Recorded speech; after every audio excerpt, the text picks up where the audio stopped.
It's the Sittin Sportside podcast, exclusively on 1045theteam.com. And welcome into the Sittin Sportside podcast right here on 1045theteam.com. I'm Eric Hanneman with yet another fantasy baseball preview podcast. And we're going to the pitchers now. To the pitchers, starting pitchers first.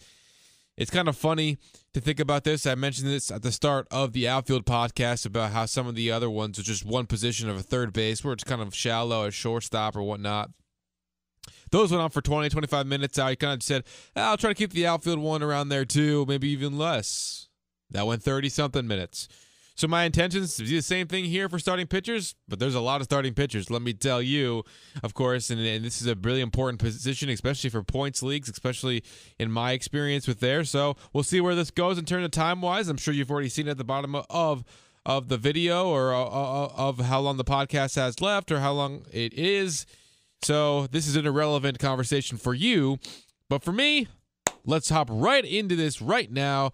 And we're going to starting pitchers. Number one starting pitcher on the list of the rankings that I am using for this particular podcast has Max Scherzer at number one. I feel like it's pretty universal. Some of these top pitching players, of Max Scherzer's one. You have Chris Sale very close behind. DeGrom is very interchangeable there as well. And that seems to be the universal top three in my personal experience with some of these rankings.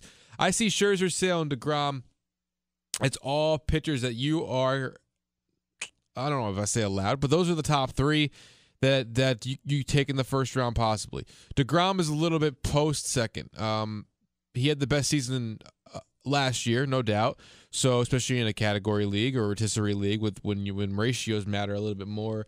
Obviously, the counting numbers of wins count, but DeGrom's ERA was crazy compared to that's something you're not going to get from a lot of players. Chris Sale, though, you kind of got that from him last year too with a 2.11 ERA. But what Jacob DeGrom did last year, you don't get that too often. A 1.7 ERA, but the 10 wins leaves something to be desired no matter what league you're in.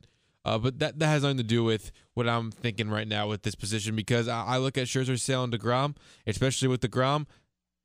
I'm not going to necessarily say he takes another step forward, but it doesn't hurt to say that he's going to be the same pitcher he was last year, which was probably the best pitcher in all of baseball. So that's why I kind of look at Scherzer, Sale, and DeGrom as the three.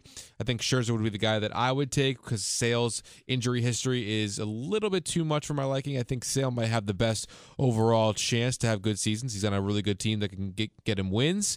He has a really good ERA year after year. And strikeout-wise, he might be the best strikeout pitcher right now in Major League Baseball, even though Scherzer, of course, does what he does year in and year out. He struck out 300 people last season in 220 innings, but in 158 innings, Chris Sale had 237 strikeouts. So my point being that if Chris Sale is 100% healthy, I think he would have the most strikeouts in all of baseball. I don't want to say every year, but just about every year.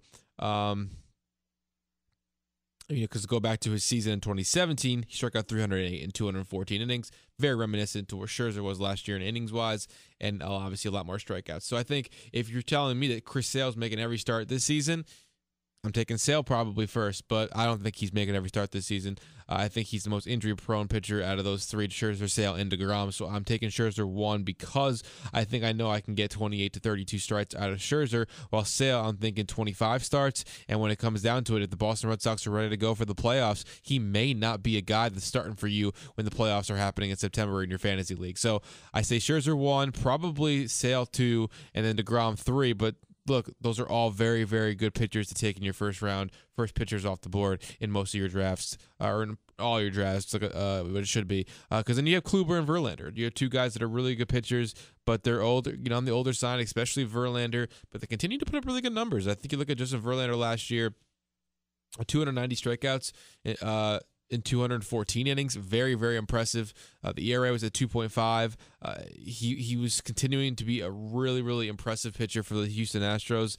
And until he shows differently, when he's wearing a Houston Astros uniform, he's going to put together some really, really good numbers for your fantasy team. So I think you have to continue to look at him as a top-notch pitcher. I do put him slightly behind those top three. I think Kluber, I would personally take Verlander over Kluber. I think there's some question marks about Corey Kluber and where he's going to be this season. I think strikeout-wise, also you go with the strikeouts from Verlander a little bit more. The ERA was better by Verlander last season. So I think Kluber, while he's regressing a little bit, I still think he's a really, really top-notch pitcher here. But it's kind of funny. I actually almost feel like I would take Trevor Bauer over Corey Kluber from the Indians rotation, I guess value-wise more so than at this spot at the second round. But if I'm taking Bauer in the third or fourth round and I have to take Kluber in the second, I'm probably more willing to take Bauer in the third round than having to reach for Corey Kluber. So I like what Kluber can do, but I have my reservations going into the season about Corey Kluber. Aaron Nola and Garrett Cole, Blake Snell, also very good pitchers that are in that same area with Trevor Bauer. I think Aaron Nola is probably the forgotten man from last season in the race for the NL Cy Young. He did kind of fall off the wagon a little bit down the stretch, but that's compared to Max Scherzer and, of course, the aforementioned tremendous season from Jacob deGrom. So remember that Aaron Nola is going to get you some really good numbers. WHIP was sub-1, 2.37 ERA last season. The strikeouts are more towards the Kluber end of things than it is Scherzer or Verlander, but still the strikeouts are going to be there more than a strikeout per inning. And he's on a Phillies team that can score runs, so look for him to continue to put up solid win totals as well. So I really like Aaron Nola. I think he could also be a guy that takes an even bigger step forward this season. So, and then that's saying something.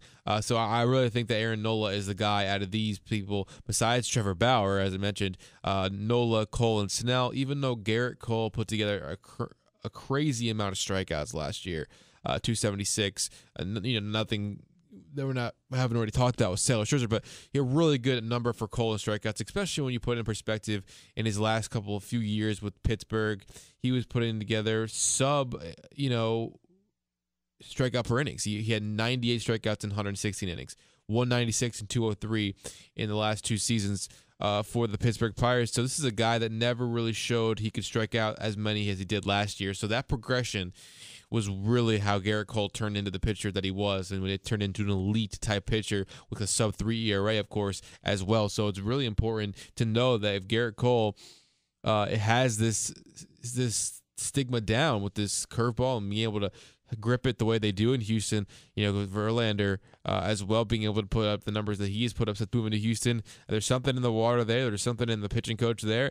And even though Ray Steerage is very good in Pittsburgh, which we'll probably get to a little bit later in the podcast about some possible Pittsburgh pitchers that will be worth taking, I do think that whatever Houston does to some of these players, Charlie Morton's another one, when he was there, he's no longer there, but these are guys that just come in and put up strikeout numbers. And the 276 last year, it's an anomaly if you look at the rest of his career, but you got only think that once again, same thing kind of theory with Verlander. As long as in Houston, I'm taking him, but I'm probably taking Nola over him. Blake Snell had a really bad performance in spring training against the University of South Florida baseball team, which is one of the most discouraging things I think I've ever seen as a personal Blake Snell owner, as a keeping him going into the season to bring it back to my league. But he's still a guy that put up really solid numbers in only 180 innings.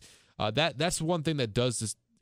Discourage me from taking Blake Snell in certain aspects. Of course, I'm keeping him in my league because it's a really good value of where I'm keeping him. And he was an AL Cy Young Award winner last year. Of course, he's a really good pitcher. But I have to say that the 180 innings pitched in 31 games, that's not good. I don't look at that and say, I do look at that and I say that is a guy who's starting a normal amount of starts, it seems. And he did have an injury last year, but he seemed to be starting a normal amount of starts, but they limited him to only 80 innings. That shows me that the Tampa Bay Rays and Kevin Cash and the way they use that bullpen, two things, obviously, because they're being more conservative because he's a young arm, still only 26. I think you got to cut him loose, in my opinion, but it's also because of the way that Kevin Cash manages his bullpen, manages his team. We know that there's an opener that happens in Tampa Bay, so there's really a chance when we look at these things that, look, Blake Snell is not going to be able to have the same leash as some of these other guys do, go deeper into ball games. That could be either good or bad. That can be for, rotisserie and category leagues. That keeps him at a good ratio. But then you move past it and you say, points league or something like that, he's not getting far enough in games, or he could be yanked early enough, not be able to redeem himself. Like sometimes if Scherzer let up a 2-run home run in the first inning, he can redeem himself later. Well, if Snell only gets 3 or 4 innings, that hurts him a little bit. So that's why I'm a little bit skeptical about Snell. That's probably why I put him actually in between Nola, Cole, Snell and Bauer. Well, I love having Snell in my league. I think he's the last guy ranked there because I think Trevor Bauer is the 2.21 ERA, 221 over 175. This is a different animal right here. I think that he could potentially be a top 5 pitcher. He's a guy that could probably leapfrog some of these players to be a top 5 pitcher at the end of this year, top 5 starting pitcher. So even though he's one of the most outspoken Major League Baseball players we've seen to date, we know he goes after Houston players on Twitter and whatnot. He's a weird dude. He seems to be a guy that's only going to be taking 1-year deals. That's something that we don't see much in fantasy, not fantasy, but just regular baseball with some of these 10-year deals, 13-year deals. He's a guy who looks like, from what I'm hearing, that he's going to take chances on himself and sign a 1-year deal after a 1-year deal for a little bit here. This is a different animal here, and I really would like to take him probably as my favorite pitcher off the board past the elite guys. And like I said, Nola, Cole, Snell, and Bauer. I'd probably go Bauer, Nola, Cole, Snell as those ranked in that type of area. Another Cleveland pitcher that we didn't talk about is Carlos Carrasco. As we're getting into the next tier here a little bit, Carrasco, year in and year out, he continues to get better, but by continuing to get better, I mean, not necessarily to the elite level that we wanted to see from the 2014 season when he put up a 2.55 ERA. I mean, he's been above 3, and the strikeout numbers are definitely there for him. He wins baseball games too with Cleveland, who should be the same type of team in a division. Same thing with Bauer and Kluber. They're in a division where they're going to have a lot of chances to get wins. So I take my chances with Carlos Carrasco again, but he's not in the tier I was just talking about before with some of those players. I don't think we're going to get a sub-3 ERA. I could be wrong. This is a guy who's a really good pitcher, so I would not doubt him on any measure and any playing field. But I still think he's a guy who's not going to be able to get you a sub-3 ERA, which is nothing to shake a stick at. If you're getting a 3.4, 3.2 ERA, that's huge. But the strikeout numbers are definitely there. I'm taking Carlos Carrasco 100%. But the guy like the next two, Noah Syndergaard and Walker Buehler, I think those are guys that are both have opportunities this season that are ranked very similarly to have a sub-3 ERA. Noah Syndergaard ended up with a 3.03 ERA last season, and his strikeout numbers weren't as great as you would expect from a guy who throws as hard as he does. He looked really good. He has looked really good in spring training, so I'm very optimistic about what Noah Syndergaard can do for the Mets this season, especially 1-2 punch with DeGrom. That sub-3 ERA, though, could happen for Noah Syndergaard. I think it's very much more of a possibility for Syndergaard than it is for Carlos Carrasco. And strikeout numbers could get there. That's why strikeout numbers would probably favor Carrasco a little bit better, if you're asking me in that regard. So it depends what you value more, depending on what your league values more. So Syndergaard looks like a guy who kind of in the Bauer category, in my mind, of a guy who could really take a step forward, jump from being the 11th ranked pitcher and maybe move up those rankings. And I know being ranked as high as you are, as Bauer at 9, Syndergaard at 11 in terms of the pitchers, starting pitchers, that's already pretty high. But I think they're both in a position where they could really make a jump. Maybe they don't surpass some of these other guys because they're still going to be really good pitchers, Scherzer, Sale, around, but maybe get the numbers that are more similar to there than they have in the past. So that's a guy I see, Syndergaard, as well as Bauer, that are guys that I really think could take even bigger step forward this season. So basically I'm saying out of these guys, if you're taking your draft, those are guys that I'm targeting more than the others. And you can either say, hey, I got to go with Carrasco because the strikeout numbers are there, or you can, take my advice and say, look, I like Syndergaard a little bit better. I like Trevor Bauer a little bit better than Aaron Nola, even though Aaron Nola is a really, really good pitcher. So those are all, of course, on your discretion when you're doing your draft, of course. Walker Buehler, Rookie of the Year candidate last year, kind of overshadowed, of course, by Ronald Acuna Jr. and Juan Soto, deservingly for those two, but still a guy that was almost an ace for the Dodgers last year, and it's kind of looked upon as he needs to do the same thing this year, with Kershaw being out. He's a guy you definitely wanted to target on your boards. I do think that he's got that Bauer and Syndergaard potential, to really take another step forward, especially because it's only his second year in the majors at age 24 years old. So I'm a little skeptical to see, because he had some stretches last year, or a couple starts that I remember that were just like not very good starts.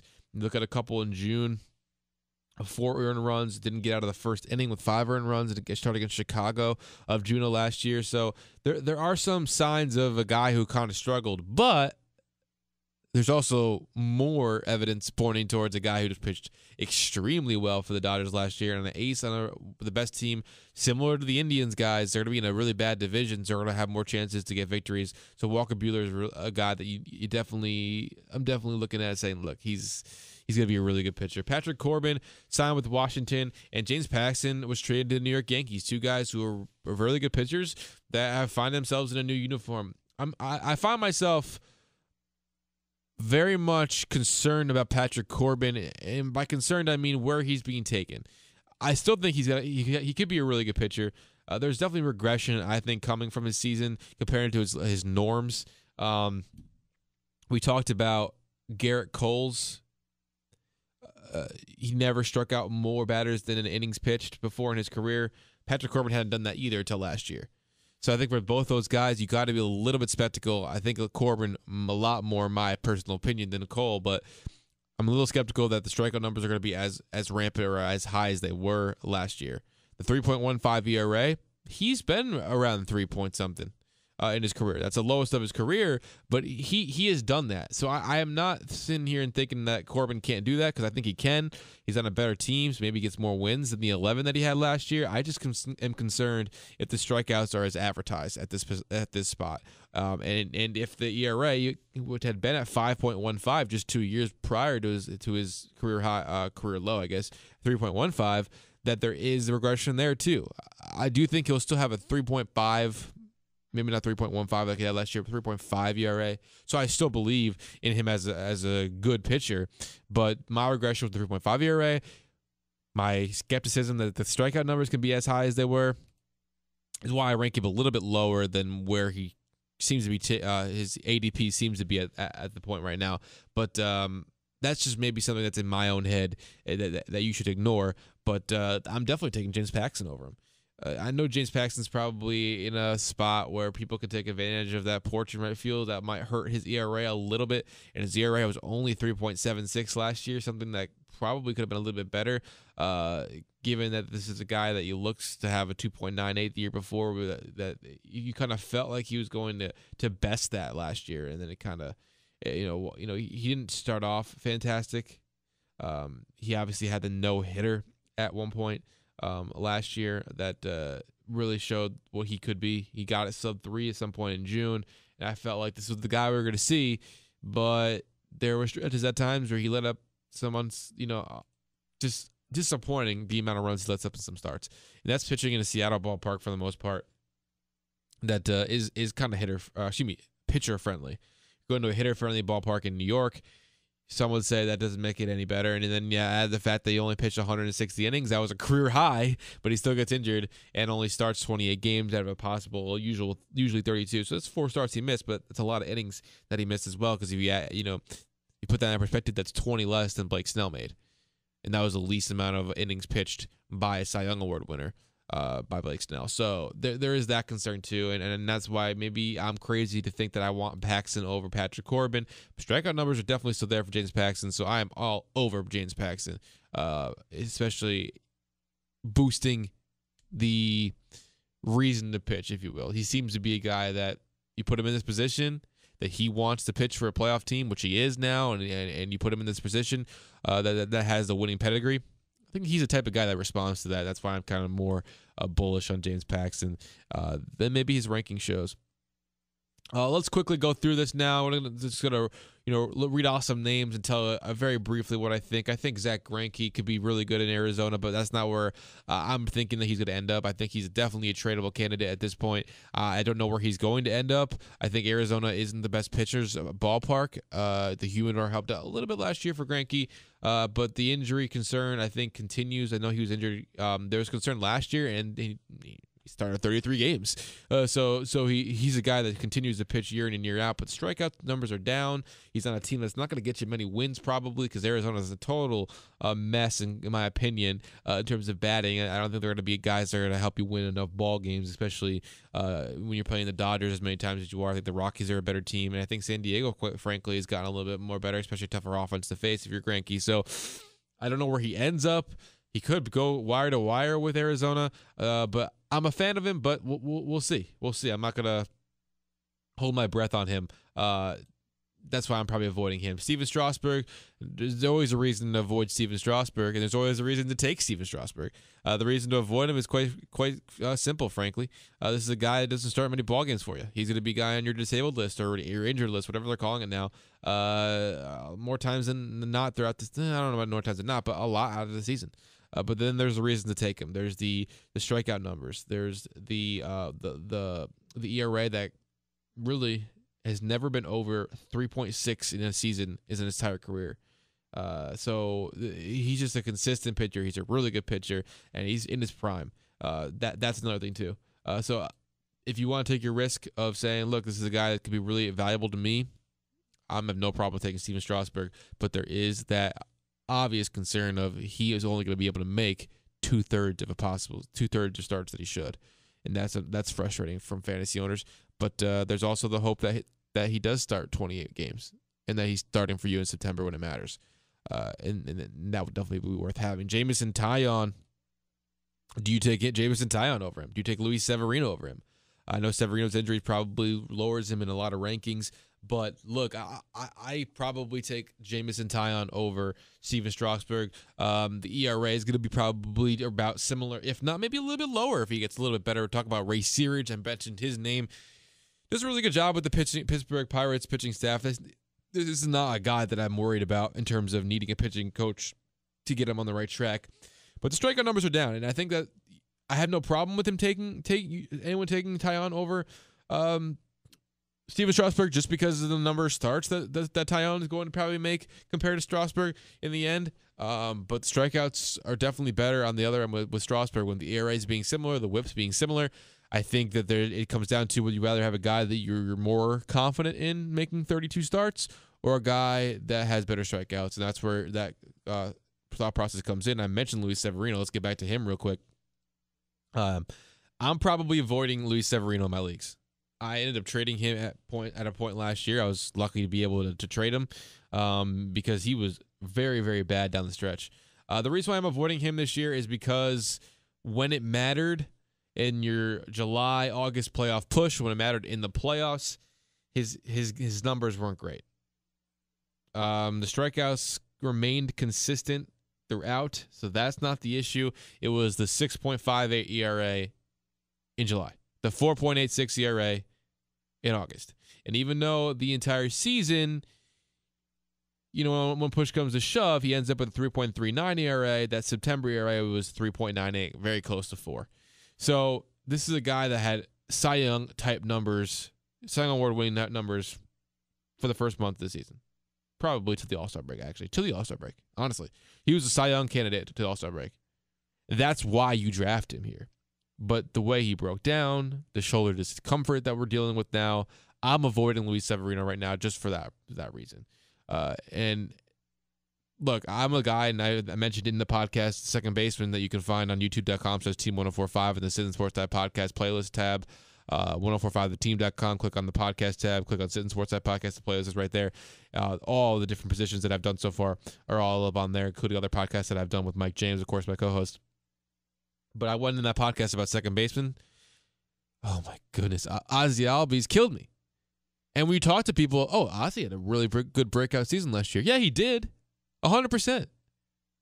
But the 2 months that he put together, the end of the season, did not help me win a playoff matchup. Matt Carpenter. Oh, what a run by Matt Carpenter last year. Yeah, sure. And both these guys helped me get into the playoffs by winning my matchups, but they were guys that did not come through in September.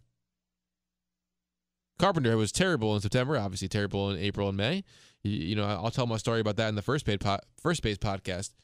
No need to repeat myself. My point is, you want guys that are going to be able to be consistent throughout the year, and especially in a situation where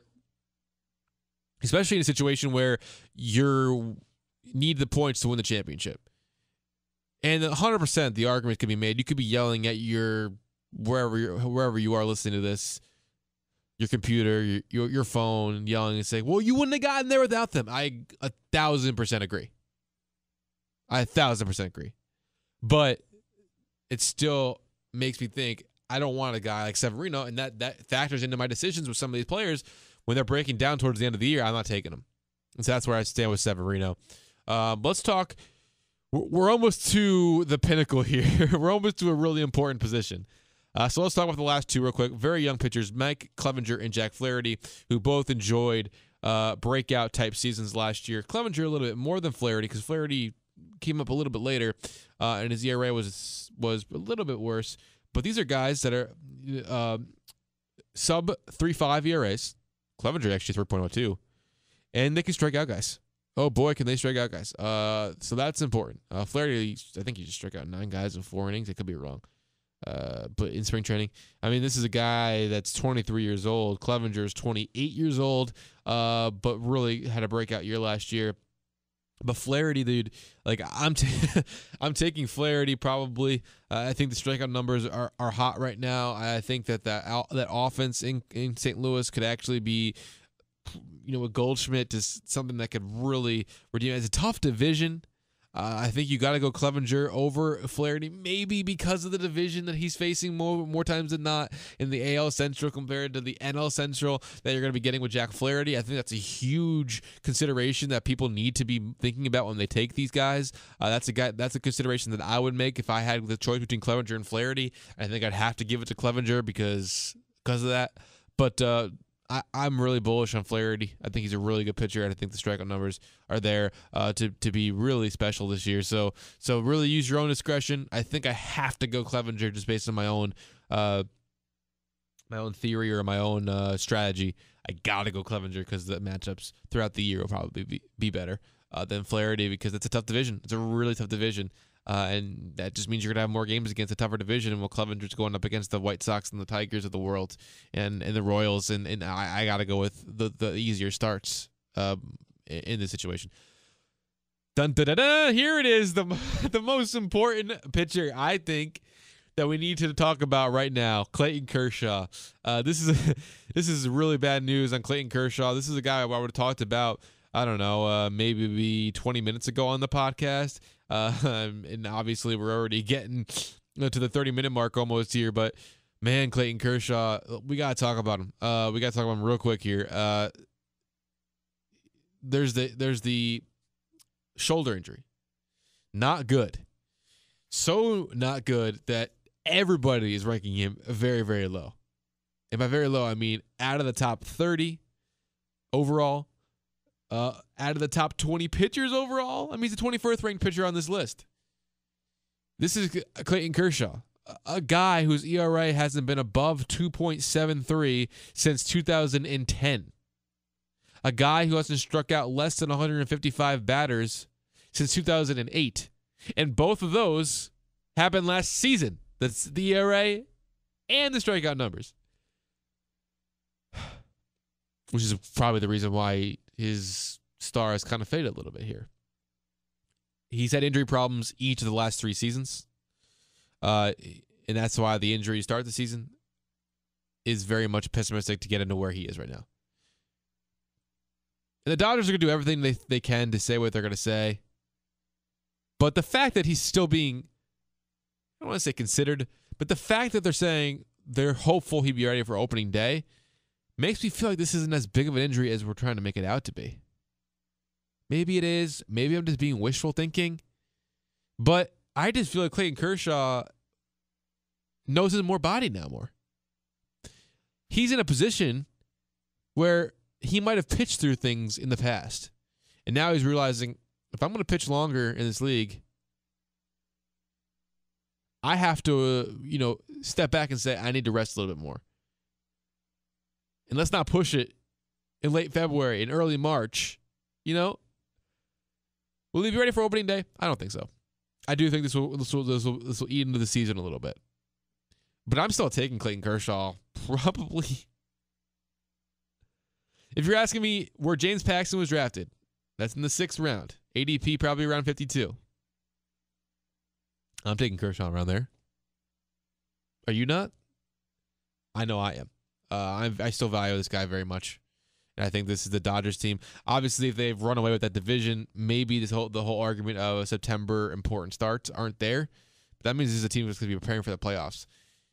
In most years, Clayton Kershaw is starting for you in September. And that's huge. That's why I'm still taking Clayton Kershaw. I'm very bullish on Clayton Kershaw. I think you're going to get him at a great value.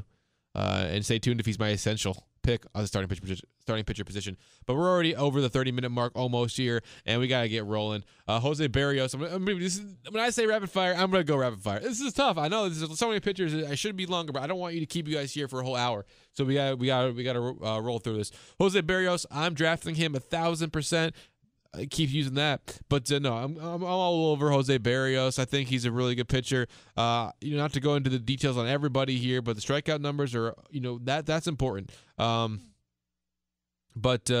basically, he's a guy I want. ERA could be a little bit better, and that's why I think it can improve this year for Minnesota. David Price continues to do things well in Boston. Mike Fulton-Navich is a guy that's going to be in Atlanta and continue to be a good pitcher, but there is kind of a concern around him there. I'm probably avoiding Madison Bumgarner and favoring guys like Zach Wheeler and German Marquez, only because San Francisco, I don't think, has a good enough team. Bumgarner didn't show me enough last year that when he came back from his injury that he was going to be elite. The strikeout numbers were down, so I'm probably thinking more of a guy who's striking out guys like German Marquez. I love German Marquez. He's just a guy I'm really thinking about drafting very much. So the pros and the cons. Pros, strikeout numbers are insane. Like, they could really even take off even more this year. The con, of course, is he's a Colorado pitcher. So that's where we have to run into things here. Tanaka, I think, is set for an actually really good season this year. I think a lot of people are going to be talking about Sevy. They're going to be talking about how they should be signing Keuchel. Obviously, James Paxton and Happ are on the team. I think Tanaka's due for a really good year this year. He quietly puts together really good seasons for the Yankees, even though he hasn't been the ace that I guess they really were hoping for. He's still a guy. He's still a guy I'm looking at and saying, this is a guy who consistently puts together good years. I know 2017 was kind of not good, but I'm not doubting him, and I'm taking him probably. Miles Mikolas is a guy who doesn't strike out a lot, but the ERA was there. I'm probably taking Charlie Morton and Chris Archer over him. Let's talk about Chris Archer real quick. I think Ray Searage, 1 full year under Chris Archer. A bounce-back year is huge from him. He's a guy, I believe he was a top 100 pick last year, and he's going ADP around 137.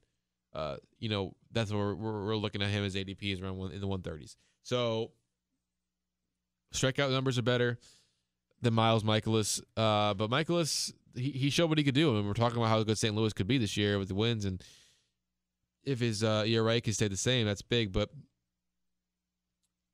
I hate doing it because I respect when people can get batters out and not strike people out.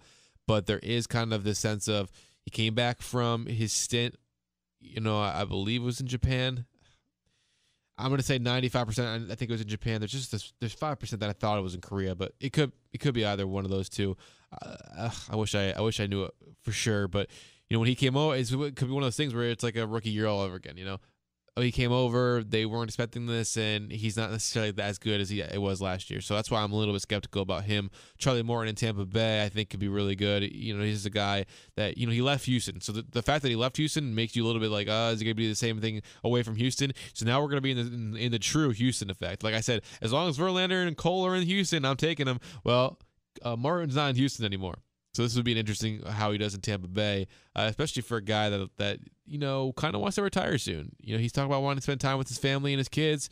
And if he doesn't work out in Tampa Bay, I'm not saying he's going to do it mid-season. My point is, if his heart's not in it, things can go downhill quickly for Morton, especially with not being in Houston anymore. But, and then the Kevin Cash effect. Who knows how that affects some starting pitchers. But as long as he continues to, if he's putting up numbers like he did last year, he's 1,000, almost on 1,000 again, but he's definitely a guy worth taking because he was really impressive last year. Really, really impressive. So definitely still take a chance on him. Luis Castillo is another guy who was, oh my gosh, he was insane down the stretch last year.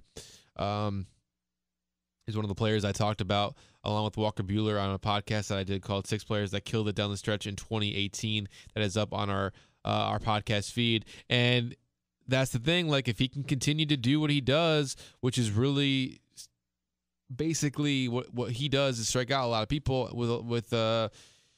but the weird thing was he didn't strike out as many people as he should have last year. So that's where if he can have the ERA that he had in September last year, which is obviously insane, don't expect that. But you add the strikeouts, that's why I'm liking Luis Castillo. Guy who does strike out a lot of people is Robbie Ray. I think he's a guy that wasn't he a top 15 ranked pitcher last year, and he's going I know he only started 24 games. I know his ERA was more close to 4 than it was 3.5. I know the strikeouts weren't as great, but they were still there. He's ranked 33rd pitcher here, and he was a top 15 last year. Take Robbie Ray. Because he's another guy like Greinke that could be traded. J Happ, underrated pitcher last year, can do the same thing in New York. He was very good for the Yankees down the stretch. Besides that one game against the Red Sox in the playoffs that was really bad, he was very good for the Yankees. So I would bet on him continuing to do well. Eduardo Rodriguez is a very intriguing pitcher for the Boston Red Sox that I think can take a step forward this year. He's ranked 35 here, ADP in the 150s, 16th round pick, but a guy that I really would take a chance on. Kyle Hendricks, Yu Darvish, Cole Hamels, all ranked very similarly from the Chicago Cubs. Hendricks is a guy that I would probably bet on a little bit more than Darvish. Hamels' numbers in Chicago were really, really good, so I'm really bullish on Hamels a little bit. Darvish, I'm taking a chance on Darvish. Maybe not around this. I think I would probably take a chance on Darvish maybe a little bit later. Around here is fine. There's just so much concern with Darvish. I would take Hendricks or Hamels over him. Rick Porcello and Shane Bieber and Andrew Heaney go to the next round. I think I would even take those three over you, Darvish, probably because there's guys that were thinking they're going to make the starts. Heaney has injury problems too, but I think the strikeouts that could be there for Heaney. The control is really good for Bieber, and for Porcello, he's on a really good Boston team. And I think that the on-off year thing could be true for Rick Porcello. But at this place in the draft, I'm taking him. In this, in the 17th round. Rich Hill, Nick Pivetta, Jose Quintana, Dallas Keuchel. Don't know where he's going to end up. Kenta Maeda. Those are all guys that I think out of those, Rich Hill is probably the best. Quintana is probably second. I think Pivetta is a guy who could take the biggest step. Keuchel is a good floor. Kenta Maeda, though. I don't know if I trust Maeda just because if Kershaw comes back and you have some of the, we'll get to the deep sleepers very, very soon. But he's not guaranteed. He's been used out of the bullpen enough to where I would not, if you want him as a starter, he's a little bit, I don't know if I really trust him being a starter, but the numbers consistently be there for Kenta. He's just a very frustrating player to own because he doesn't seem to solidify his starting pitching role. He can struggle there at times in the starting pitching role, so the numbers might be a little skewed from last year based on his time as a relief pitcher. A very intriguing guy coming over from Japan, Yusei Kikuchi in Seattle. He's looked pretty good in spring training. The numbers weren't as good as Shohei Ohtani's were in Japan, so I'm not sure how he's going to be in the major leagues, but look, I got to give him, look, where credit is due. Kikuchi is looking actually really, really good, so I would probably take a chance on him. The unknowing of what he's done in the majors probably puts the price tag maybe a little higher than where he's kind of sitting on these rankings in the 180s in the 19th round, but I think I would take a chance on him. Evaldi, I think Evaldi's got a lot of hype last year. I'm surprised that he's ranked this low here because of how good he finished last year. Of course, you got the playoff bump, but I'm not that high on Evaldi. He's too consistent for my liking. He could be really good, though. He could be really good. I could be eating my words pretty soon. Gausman, his injury is concerning me right now, Kevin Gausman, but bounced back year last year in the National League full time. Like that draft pick possibility. John Gray, like his strikeout potential, but just know if you draft him, there's going to be a lot of frustration. The same kind of goes for Tyler Skaggs. He seems to be a guy that gets injured throughout the season, but still is able to make a healthy chunk of starts. Last year, he was injured quite a bit, 24 starts, but it wasn't great. So I'm probably taking away from Tyler Skaggs. Jake Arrieta is a guy I think that could really, really bounce back this year. I think he's could be fully healthy now. On top of being fully healthy, that could help out a lot.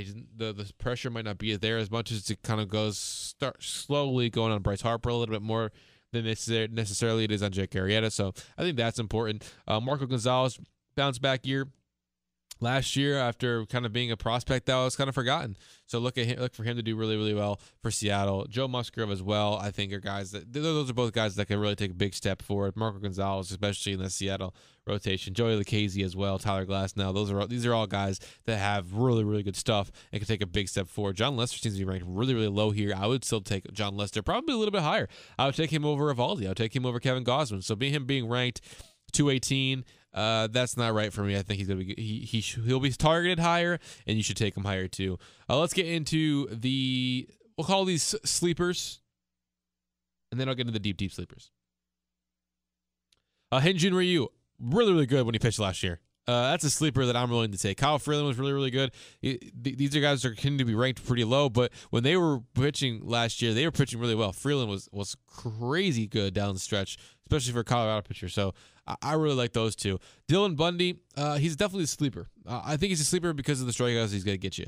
But the ERA was something to be desired. He was so bad last year that the strikeouts weren't even good enough to own him for a lot of the starts. So he was more of a streamer. And we're getting into streamer territory, but Steven Matz, I think, is a good sleeper. I think he's a guy who could take a step forward. He's a forgotten Mets pitcher after Wheeler took a step forward last year, so look for him to kind of show, hey, look, I'm good too, and I think he's got the stuff to do it. Sean Newcomb might be overhyped. I know the ranking doesn't show that he's overhyped, but he's a good pitcher, but there's just not enough there for me to think that he can be consistent. But I think he's got sleeper potential if he's really going to be there the 24th, 25th round. I think you do take a chance on him late in the draft. Alex Wood in Cincinnati now, same thing. Zach Godley, I think his ERA could be too high. But these are all guys that can really get the job done in the strikeout category. It just comes down to where their ERA is going to be. Guy I'm avoiding is probably Anibal Sanchez in Washington. Probably avoiding Matt Boyd in Detroit, even though I really like him. Josh James doesn't seem like he's going to be a starter this year. So he seems to be ranked a little bit higher here than he should be at the moment. Here's a guy I really like, Alex Reyes. If he's going to get a chance to start with Carlos Martinez being where he is, and that's a name you haven't heard yet, right? Carlos Martinez. He might be more of a reliever this year, Martinez. And if Reyes is going to get a chance to start, I got to go with Alex Reyes. And we see Martinez being ranked around the same area as him. So if you want to take a chance at Carlos Martinez, because he could have a really big role in the bullpen, too, for the Cardinals. So it still might be worth taking Carlos Martinez around this area. But Alex Reyes is a guy who's going to be the starter. I think Alex Reyes is probably the best pitching prospect in all of baseball right now. And we've already seen he's been very successful in the majors in the short amount of time that he's had there. So Alex Reyes is a guy I really am targeting. Mike Minor, hopefully he gets traded somewhere, but that could be a guy that could be really valuable for you. And now we're getting into categories that are kind of getting ranked out of the top 300. So let's get into the deep sleepers. Zach Eflin. I think he's a very underrated Philadelphia Phillies pitcher. I think he could be really good for him. Jake Junis was actually, I think, pretty valuable down the stretch last year for Kansas City. Michael Fulmer in Detroit was really, really good. These are guys that are going pretty late. Fulmer can get traded to actually a better team, so that's a guy that, has long-term value. Sonny Gray, and a change of scenery. If he's able to be healthy enough, we know that he's not really looking too healthy. If he's able to be healthy enough, I like what he's going to be able to do in Cincinnati. I think it's a big bounce back. Ulyss Chassin was a guy that pitched really well for Milwaukee last year that didn't get enough credit. I think he can do it again. Mike Fiers, same thing in Oakland. Michael Wacha has looked really, really good in spring training. He showed signs of it last year, so he could be the forgotten man in St. Louis and be a guy definitely worth taking. Vince Velasquez, I want him around here. Same with Marcus Stroman, but there's still risks here. I'm not going to say 100% certainty that I think that Vince Velasquez and Marcus Stroman are going to be what they kind of showed they were at certain times. But there are guys around here that are deep sleepers that I'm really, really, really willing to take. Jesus Lazaro is actually a deep sleeper. If you don't know who he is, he's a top prospect, starting pitching for Oakland Athletics. I'm all over the Jesus Lazaro train. I think he'll be up at some point this season with an everyday starting pitcher role, so give me him. Trevor Williams, really, really good down the stretch last year. Ray Searage, there's that name again, pitching coach for the Pirates. Had him doing really, really well. I'm taking him with the ratios that he did. I'm betting on him to possibly bounce back. Jimmy Nelson, same type of thing. He could bounce back and be really important for them. Michael Pineda coming off his injury last year could be really good. Luke Weaver being traded to Arizona in a bounce back situation from a tough run with St. Louis last year is in that same boat. Derek Rodriguez in San Francisco, I think, has that same type of he pitched pretty well last year, and we'll see what he can do this year. Strikeouts aren't there, though. Julio Urias, if he gets a chance to start for the Dodgers, he's a top prospect for sure, top guy. Same thing with Forrest Whitley. If he's going to get a chance to get pitch in Houston, he's a guy you're definitely going to want to target. Moving past that, Wade Miley in Houston is a guy not getting a lot of look, but he's a guy that I would definitely take a stab at. Was really, really impressive at certain times.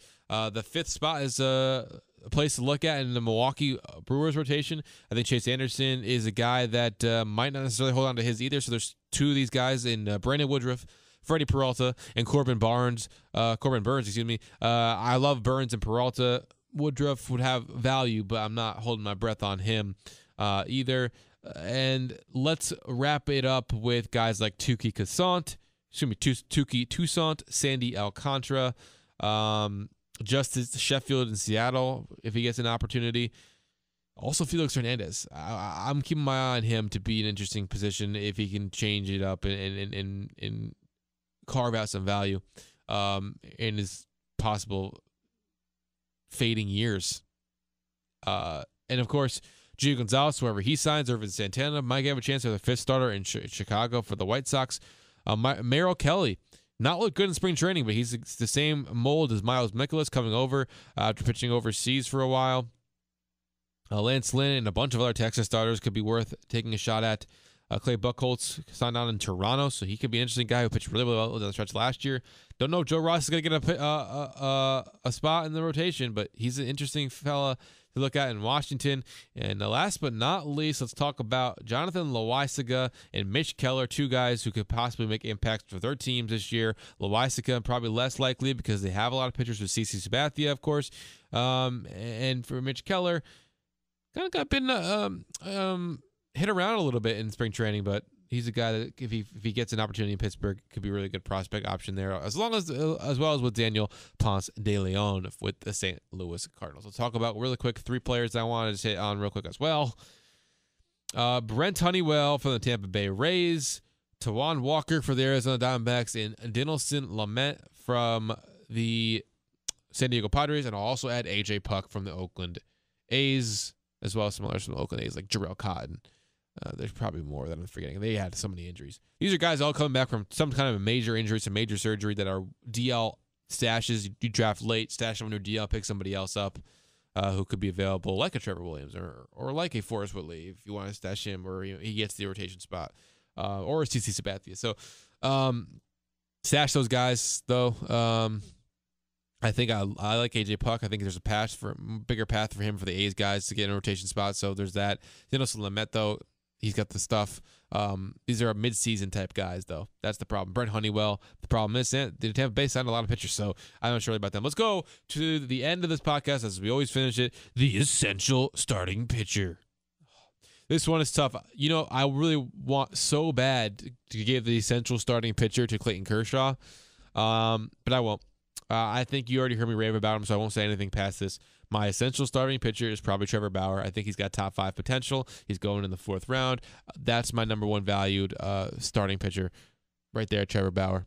All right, so this is going to do it for the starting pitcher preview podcast.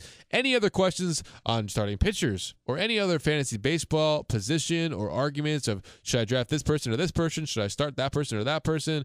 Does this trade look good? Who should I keep? At EricH1045. At EricH1045. Any questions, I'll be willing to take it. You can find my co-host Mike James on Twitter at MikeJames1045. Any questions you have for him there. We'll have a podcast up, me and Mike James, pretty soon after this one. And then the relief pitchers will probably be done early next week, along with the first previews of the season by me of the divisions. I'm really looking forward to giving you my predictions on the divisions. Especially the NL West and the NL Central and the NL East. Two really good divisions that I can't wait to preview. I don't know where I'm putting these teams yet. I gotta finally put these into place. But of course, I'll have the AL West. These will all be done before the season starts. The AL West one will definitely be done before the season starts officially on the 20th and the 21st when they play in Japan. So for this podcast, this is Eric Hanneman signing off. We'll see you next time on the Relief Pitcher Podcast on 104.5 The Team and the free 104.5 The Team app.